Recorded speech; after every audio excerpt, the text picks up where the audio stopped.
उसको कितने मेडल प्राप्त कर चुका है, फिर भी किस स्थिति में जीने को मजबूर है ये अंकुर। आज तक इसे कोई भी प्रशासनिक या राजनीतिक मदद इस बालक को नहीं मिली है, जबकि खेल पे बताते हैं कि इतने 1000 करोड़ खर्च हो गए। तो मैं चाहता हूं इस वीडियो को ज्यादा से ज्यादा शेयर करें और अंकुर को सब लोग अपनी तरफ से मदद पहुंचाने की कोशिश करें और ये बात भारत सरकार तक पहुंचाएं कि अंकुर की मदद होनी चाहिए। और अंकुर को आप ये देख सकते हैं, सब अंकुर को मिले हुए मेडल हैं ये, जो अंकुर ने अपनी मेहनत से।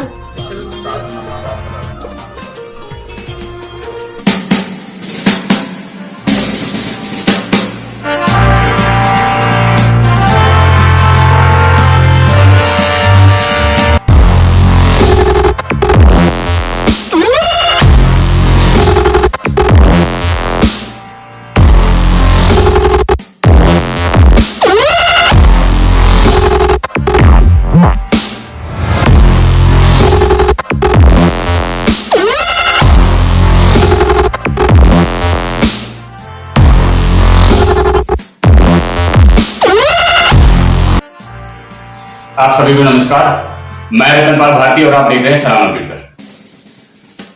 साथियों, हमारी आपसे गुजारिश है कि इस वीडियो को ज्यादा से ज्यादा शेयर करें, अपनी राय कमेंट्स में जरूर दें और चैनल को सब्सक्राइब करें। हम चाहते हैं कि यह वीडियो पूरे देश भर में फैले और उन लोगों तक जरूर पहुंचे जो इस देश में शोषित वंचित समाज के लोगों को सिर्फ आरक्षण के बल पर ही उछलने कूदने वाला समाज बताते हैं। अपनी खबर को आगे बढ़ाने से पहले हम आपके सामने न्यूज 24 में आशुतोष जी के बयान को आपके सामने रखना चाहते हैं, जिसमें वो कह रहे हैं कि यदि जातिवाद जनगणना नहीं कराई गई और उन्हें उनका हक नहीं दिया गया तो ये छीन कर रहेंगे। देखिए आशुतोष ने इस वीडियो में क्या कहा। कितने वैश्य हैं, हम तो उस तरफ जा रहे हैं, फिर उसी हिसाब से उसी अनुपात में सबका आरक्षण कर दो।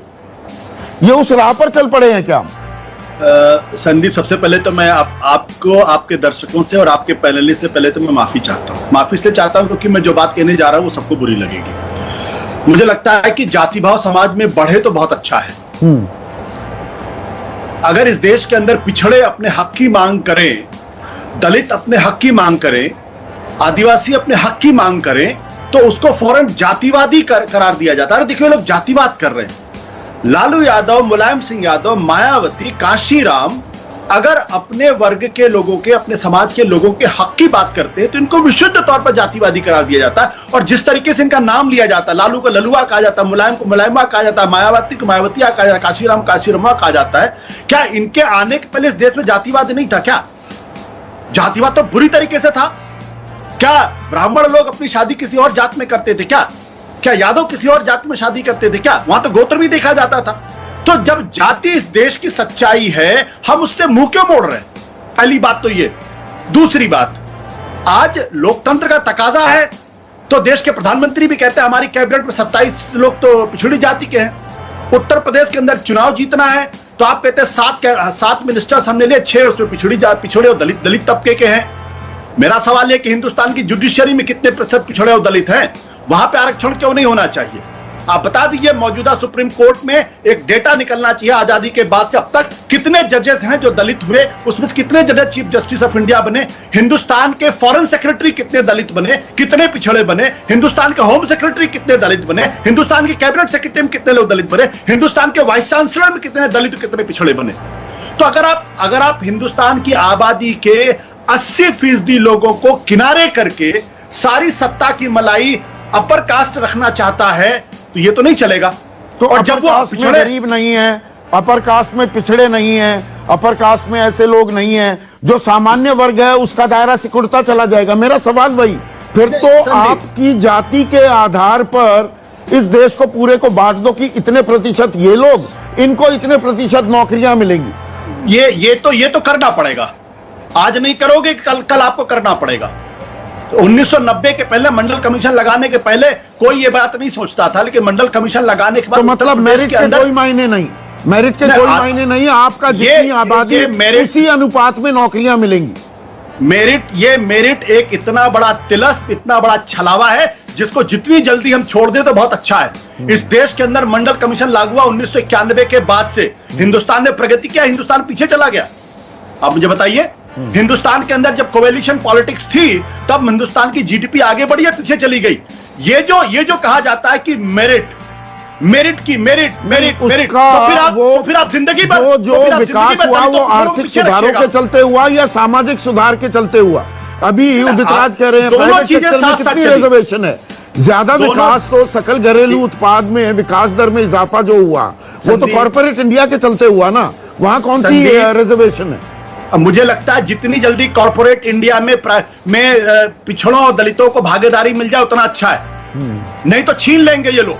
और मैं आज कह रहा हूं आपसे, ये कोई एहसान नहीं कर रहा। अभी मैं गुरुप्रकाश जी को सुन रहा था, उन्होंने कहा था पिछड़ों को दलितों को मेन स्ट्रीम में लाना है। आप कौन होते हो लाने वाले भाई? आज भी आपकी वही मेंटर मानसिकता है कि हम एहसान कर रहे हैं, हम आपको मेन स्ट्रीम में लाने वाले। वो मेन स्ट्रीम में है, वो मेन स्ट्रीम में आके छीन लेंगे। आज आपने जुडिशरी में उनको रिजर्वेशन नहीं दे रखा है, आज आपने वाइस चांसलर्स उनको बनाने नहीं दे रहे।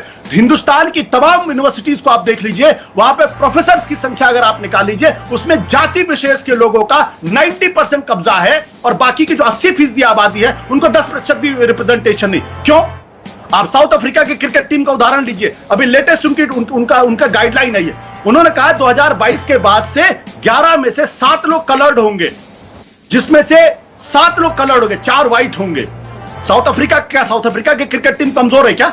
जो मेरिट की बात करने वाले लोग हैं, क्या साउथ अफ्रीका की टीम कमजोर है? अगर ब्लैक्स में से नेशनल मंडेला निकल सकते हैं, मार्टिन लूथर किंग निकल सकते हैं, बाबा साहब अंबेडकर निकल सकते हैं, ज्योतिबा फूले निकल सकते हैं, तो हम ये मेरिट की बात क्यों करते? क्या पढ़ने लिखने का ठेका खाली एक जाति विशेष के लोगों ने ले रखा है? दलित नहीं पढ़ सकता? बाबा साहब अंबेडकर से पढ़ा लिखा कौन था हिंदुस्तान? मना नहीं कर रहा, पर इसका मैं वही उलट तस्वीर पर अभी मैं अपने पॉइंट पर कायम हूं।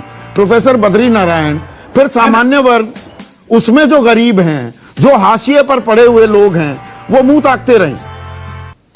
नहीं संदीप जी, पहले तो मैं ये बताना चाहता हूं, जो अभी आशुतोष जी कह रहे थे, आशुतोष इससे बहुत सहमति है, लेकिन एक बात जो कह रहे हैं कि जाति भाव या जाति बोध और सामाजिक ग्रुप का एम्पावरमेंट दो अलग अलग चीज है, दोनों एक जगह मिला हुआ नहीं है। ये जो मिला देते हैं वो सरलीकरण है। यानी कांशीराम एक दलित एम्पावरमेंट के लीडर रहे हैं, बहुजन एम्पावरमेंट के लीडर रहे हैं, वो किसी जाति के लीडर नहीं रहे हैं। और यही हुआ है तमाम नेता।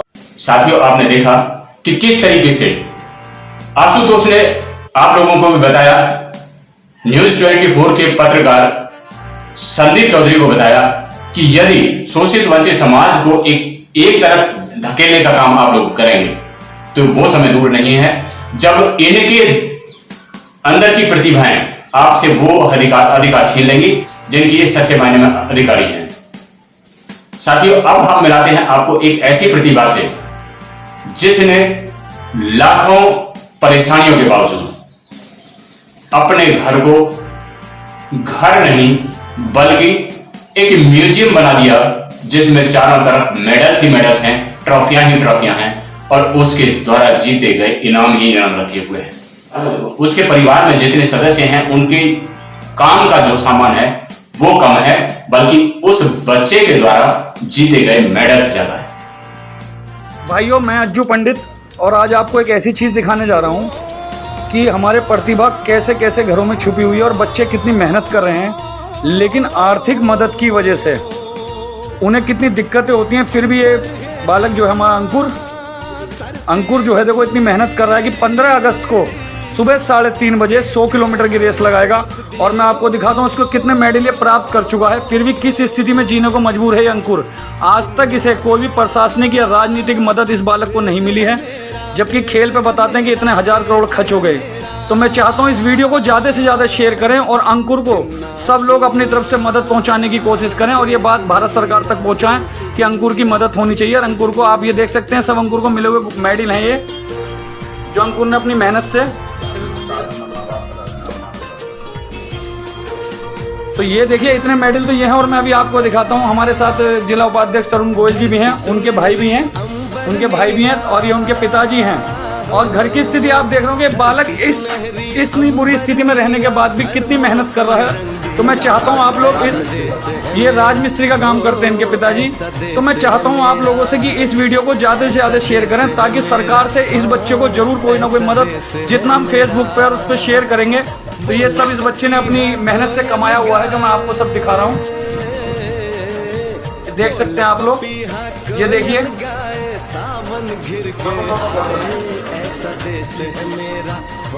ठीक है। और ये देखिए हमारे भारत का फ्लैग, मतलब बालक अपने घर में, घर की स्थिति भी आप देख रहे होंगे, लेकिन अपने देश से कितना प्यार करता है बालक। आप ये देखिए फ्लैग लगा हुआ है, और ये देखिए अंकुर के, और मेडल अंकुर के हाथ में है। ये सब इस बच्चे ने अपनी मेहनत से कमाया है। तो मेरी भारत सरकार से अपील है कि जो भी इस वीडियो को देखे ज्यादा से ज्यादा शेयर करें, ताकि आपके एक शेयर से इस बालक को मदद मिले हर तरीके की, ताकि ये अपनी आगे की जिंदगी ठीक कर सके। देख सकते हैं आप लोग, ऊपर भी देखिए वहां पर, ये हमारे भारत का तिरंगा है इस घर में। जबकि आप घर का कमरा देख रहे होंगे कितना छोटा हो, तो इसे कहते हैं देश प्रेम। तो इसी देश प्रेम को निभाते हुए अगर आप लोग भी इस वीडियो को ज़्यादा से ज़्यादा फेसबुक पर ऊपर तक शेयर करेंगे, तो शायद भारत सरकार तक अंकुर पर ये बात पहुँचे। ये आपको मैंने पूरा घर दिखाया है, कैसा घर है। एक घर के कमरे में रहने के बाद भी ये बालक अपनी मेहनत में लगा हुआ है। तो इसी तरह आप लोग के सिर्फ एक शेयर से अंकुर को बहुत फायदा पहुंच सकता है, अंकुर की बात सरकार तक पहुंच सकती है, इस बच्चे की मदद हो सकती है। और मैं अगर ये वीडियो विधायक और सांसद किसी के पास अगर ये वीडियो पहुंच रही हो, तो वो भी इस बालक की मदद जरूर करें, क्योंकि उनका फर्ज बनता है इसकी मदद करने का। अगर ये खबर हम तक पहुंच सकती है, तो विधायक और सांसद तक भी पहुंचनी चाहिए थी अब तक। धन्यवाद, आपका भाई अज्जू पंडित, मेरठ।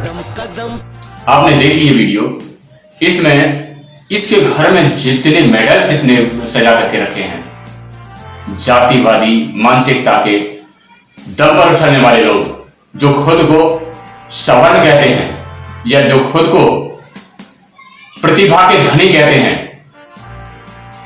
उनकी 7 पुश्तों ने इतने मेडल्स इकट्ठे नहीं किए होंगे जितने इस बच्चे ने अपनी प्रतिभा के दम पर इकट्ठे किए हैं। प्रतिभाएं किसी आरक्षण की मोहताज नहीं होती। यदि आपको लगता है कि SC, ST, OBC माइनॉरिटी के लोग आरक्षण के दम पर आपसे मुकाबला करने के लिए तैयार होते हैं, तो यह आपकी भूल है। एजुकेशन की लाइन एक कीजिए, सभी के लिए सिर्फ और सिर्फ सरकारी शिक्षा मुहैया कराइए, एक ही स्टैंडर्ड रखिए शिक्षा का, और फिर देखिए आपकी प्रतिभाएं दिनों दिन इनके ठोकरों में नहीं पड़ी थी। देखें, ये प्रतिभाएं वो प्रतिभाएं हैं जिन्हें हमेशा से आप लोग दबाने का काम करते हैं। ये वो प्रतिभाएं हैं जिन्हें सिर्फ और सिर्फ अवहेलना का शिकार होना पड़ता है। यदि सच्चे मायने में प्रतिभाओं का विकास सरकार करना चाहे, तो ये प्रतिभाएं निकल कर विश्व को एक नया भारत देने का वादा रखने वाली प्रतिभाएं हैं।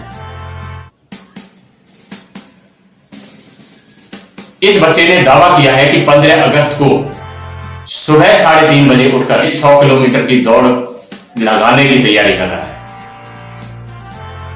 प्रतिभाशाली कितने दम रखते हैं, या प्रतिभाशाली वो कितने लोग हैं जो 100 किलोमीटर की रनिंग के लिए तैयार हो रहे हैं। तो हमारी आज की वीडियो में इतना ही। अगली वीडियो तक हमें दीजिए इजाजत। तब तक के लिए अपना ख्याल रखिए। नमस्कार।